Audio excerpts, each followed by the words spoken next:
ऐतिहासिक राजे छत्रपती शिवाजी महाराज, राष्ट्रपिता महात्मा ज्योतिबा फुले, राजर्षी शाहू महाराज, लोकशाहीर अण्णाभाऊ साठे, माता जिजाई, माता रमाई, माता भीमाई यांच्या विचाराला एका सूत्रीमध्ये संविधानाच्या माध्यमातून बांधणारे विश्वरत्न डॉक्टर बाबासाहेब आंबेडकर व सर्व राष्ट्र महापुरुषांना प्रथमतः अभिवादन करतो।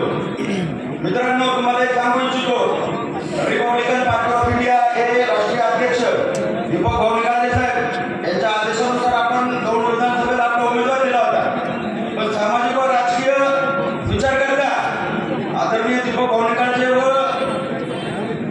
रमेश आप्पा थोरात यांचं मी बोलणं घडवून दिलं आणि आदरणीय दीपक भाऊ निकाले यांच्या आदेशानुसार आपण रमेश आप्पा थोरात यांना जाहीर पाठिंबा दिला। मित्रांनो, तुम्हाला सांगू इच्छितो, कर्नाटकचा आमदार आनंद हेगडे बीजेपीचा आमदार आहे, 400 पार केल्यानंतर मी संविधान बदलण्याची भाषा करतोय।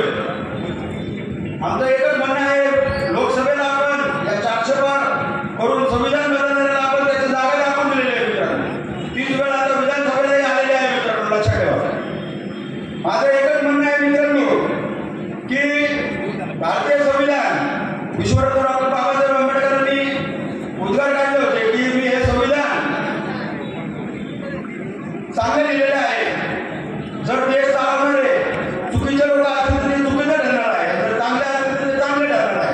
मित्रांनो, मी तुम्हाला सांगू इच्छितो, हे आता भाजप सरकार खोट ठरलेलं आहे भारतीय संविधान देश चालवण्यासाठी। आपण आज बघतोय महागाईचं